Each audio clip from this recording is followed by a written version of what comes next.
Je commence à le prendre et à lui sucer le derrière. Oh bonne mère, si vous pouviez déguster ce que je mange moi. Aujourd'hui, palombe, grive, ortolan. Ortolan. Ortolan, c'est pour la fin, c'est le roi du gibier. C'est le roi du gibier. Alors, commençons par la palombe, Alors, Là, voilà. une superbe palombe, là. Oui. Une magnifique palombe, attrapée évidemment en palombière, et que nous allons plumer tout de suite. Alors, même opération, on met les deux ailes dans la main et on attaque. Bon, vous dites même opération parce qu'en fait, au cours de ces émissions, vous nous avez déjà montré cette technique. Oui. Quand il s'agissait des perdrix, Oui. si je me souviens bien, on les les arrache à attrapait la par les ailes. Oui. Maïté, nous avons plusieurs palombes là Oui. qui sont donc déjà plumées. Plumées. Alors, comment peut-on reconnaître si elles vont être tendres ou fermes?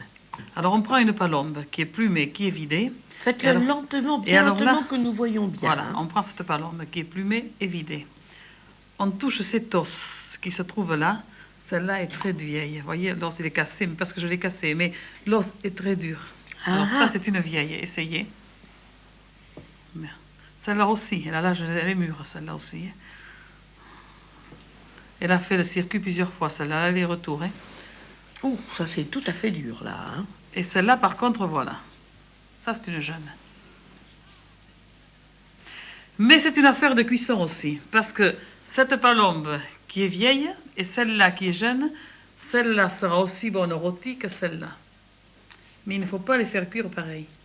C'est-à-dire. C'est-à-dire, nous salons et nous poivrons cette palombe. Alors, on va en faire cuire une rôtie, une vieille et une jeune, et vous ferez la différence. Oui. Alors, je vais les saler et les poivrer. Je vous passe le Vous sel. allez voir, et je vais vous expliquer comment il faut faire en même temps. Alors, vous la salez, vous la poivrez normalement, toujours en tapotant pour que le sel rentre. Voilà. Seulement, on ne va pas les laisser cuire autant l'une et l'autre. Et nous allons les enfourcher à la broche. Ça va se présenter très bien. Voilà. On va les laisser à peu près un petit quart d'heure sans rien, sans mettre rien. Voilà. On va les laisser dorer un tout petit peu. Pendant que nos palombes commencent à bien rôtir à la broche devant le feu, on pourrait peut-être commencer le salmi. Bien sûr. Maïté, pourquoi est-ce que vous les coupez, ces palombes? Pour faire le salmi, Le salmi. on les coupe en 4, autrement c'est trop. Ah oui. Oui. Là. Alors, la graisse, je crois, est chaude. Je vais les saler, les poivrer. Je vais commencer à y mettre. Là. Voilà. Là, c'est parfait. Alors, on va les laisser dorer bien. À Et- découvert. À découvert, toujours. Très bien. Vous laissez bien, ça ne va pas brûler. Ne vous Parfait. inquiétez pas, très bien.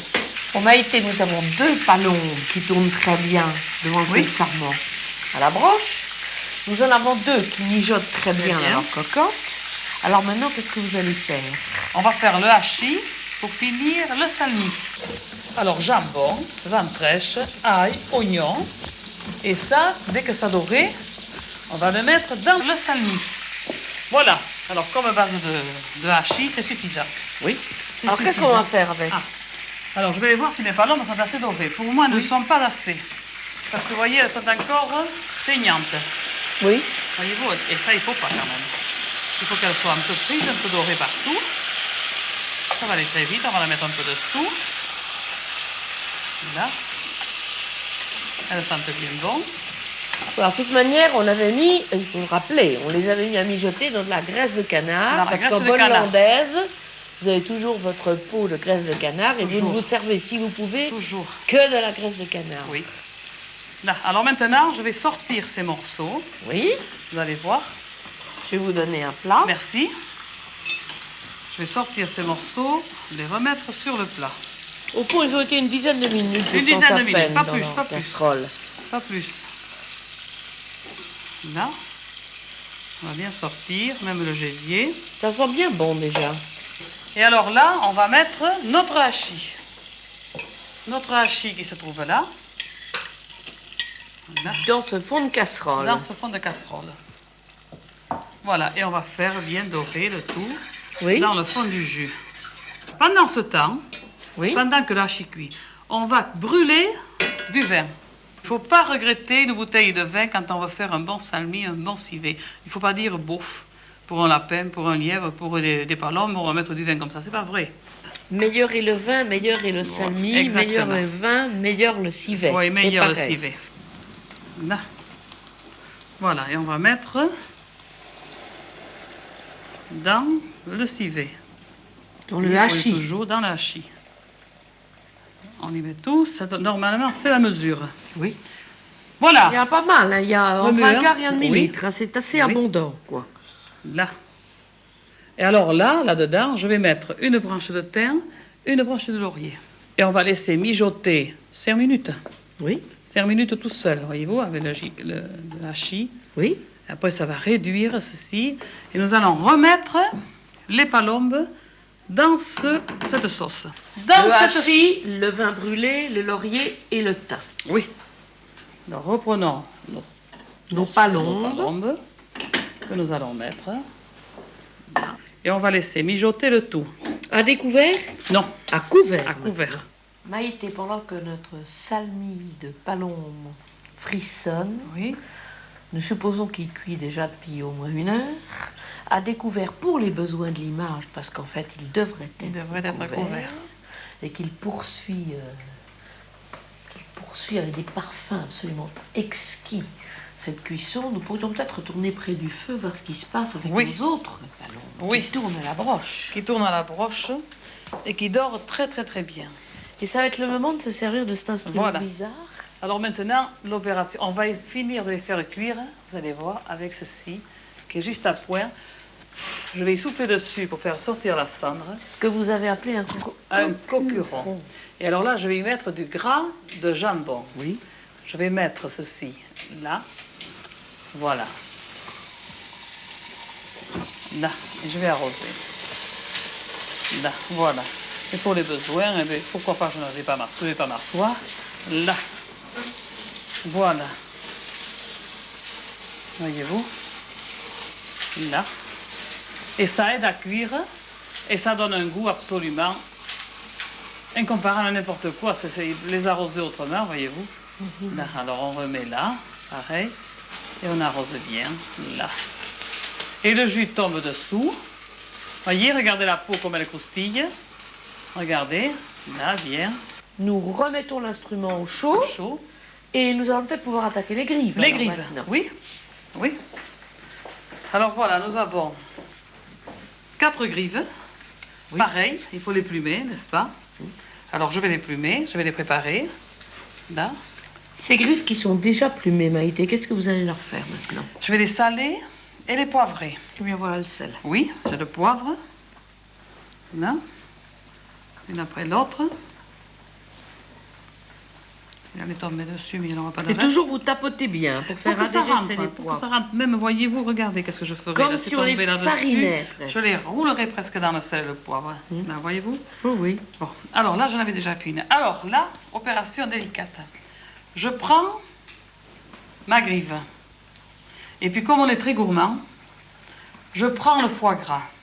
Alors, je vais couper un morceau de ce foie gras. Pas tellement petit que ça, un joli morceau. Oui, mais il faut ce qu'il faut. Je reprends mon sel, je sale, et toujours pareil, je poivre mon foie gras. N'allez pas trop vite. Hein. Alors voilà, je sale et je poivre mon foie gras. Oui. Je bourre. Je parle bien, je prends les grands mots. Oui, vous bourrez très bien. Autrement, je dirais, moi, je bourre le cul de la grive de foie gras. Je le tasse bien. Oui. Et j'y mets un grain de raisin qui est pelé et pépiné. Oui. Je le mets dans ma grive et je lui ferme de derrière comme ceci. Oui. Et je vais lui attacher. Mais enfin, je l'attacherai tous ensemble. Oui. Je vais faire la même opération pour toutes les grives. Bon, Maïté, les voilà toutes ficelées. Oui. Le ventre farci de foie de canard et avec un beau ou 2 beaux grains de raisin. Alors maintenant, qu'est-ce que nous faisons? Alors maintenant, on les met à cuire. Voyez-vous? Là. Alors je vais les mettre dans cette petite cocotte, à dorer un tout petit peu.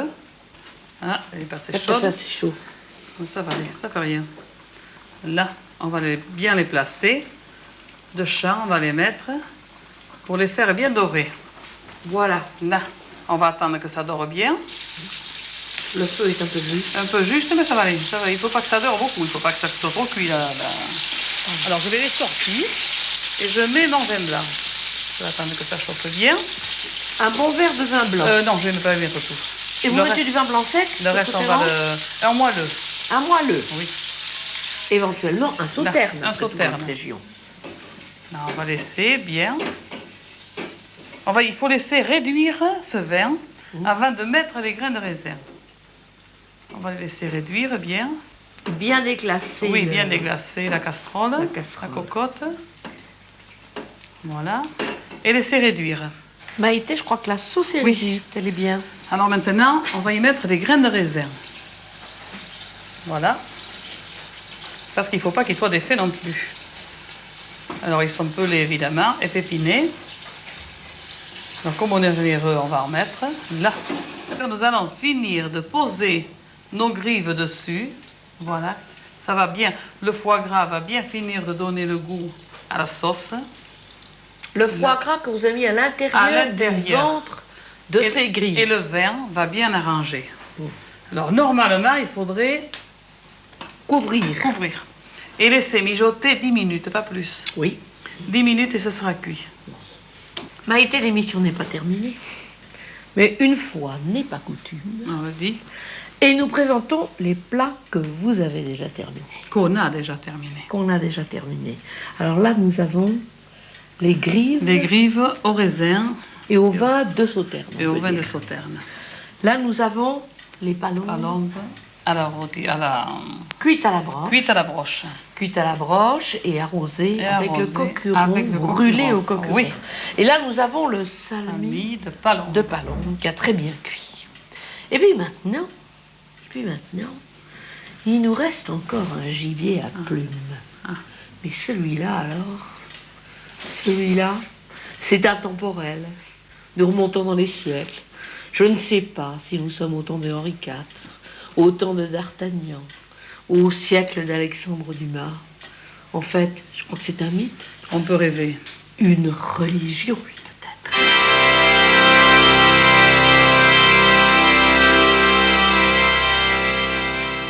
Le roi des gibiers, un gibier de roi, Maïté, l'ortolan.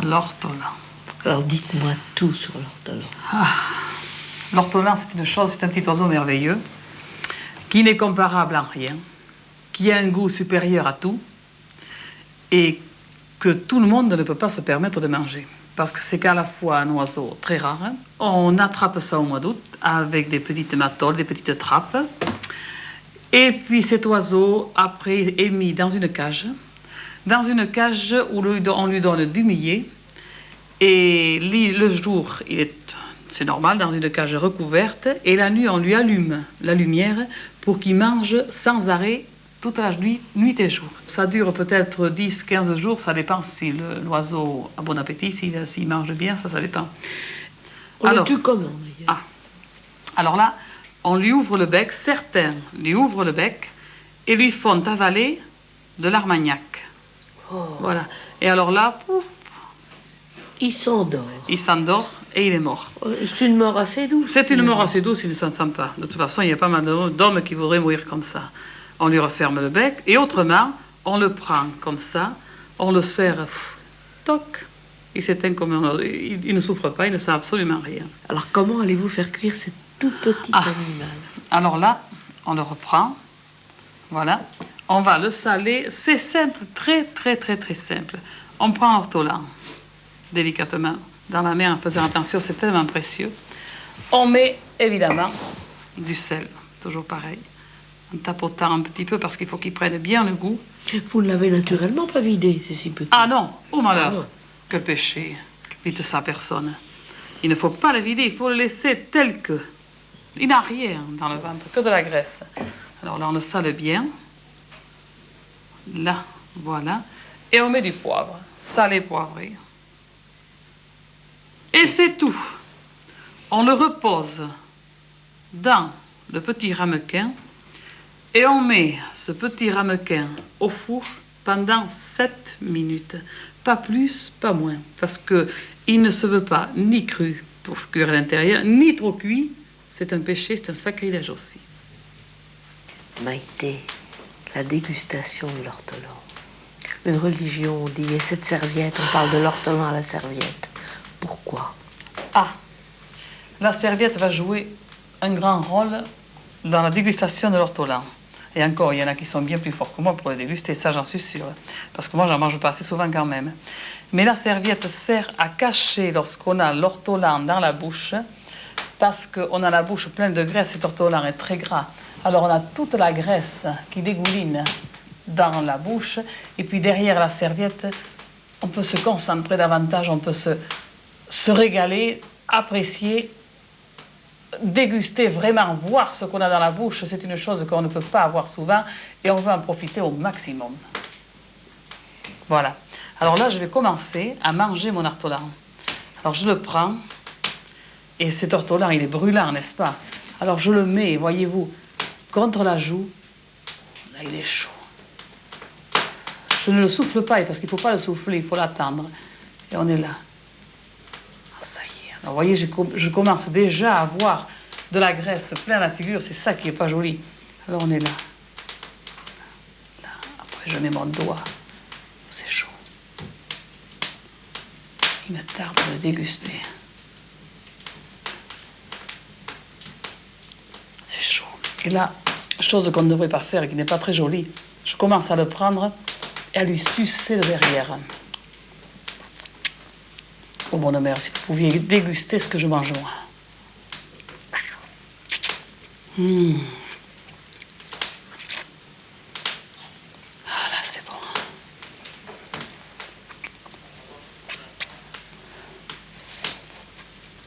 C'est encore trop chaud. Oh, que c'est bon. Mon Dieu, que je voudrais que vous soyez à ma place. Je vous assure, si vous pouviez avoir ce que moi j'ai, je suis écœurante, je suis sûre de manger ça devant vous, mais vraiment, je suis avec vous de tout cœur, et avec vous, régalez-vous avec moi en même temps.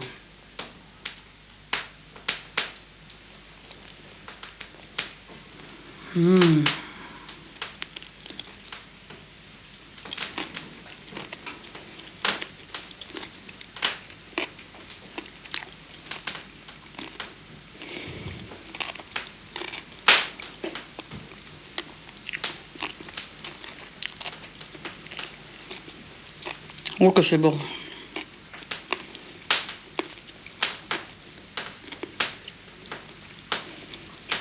Je vous assure, c'est absolument ma tête.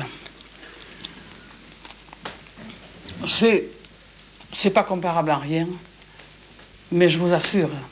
Et bien, plaus hindjere putas minjev, ce que you minje, que parlen mourir pour mourir tout d'un cop, que serait contents.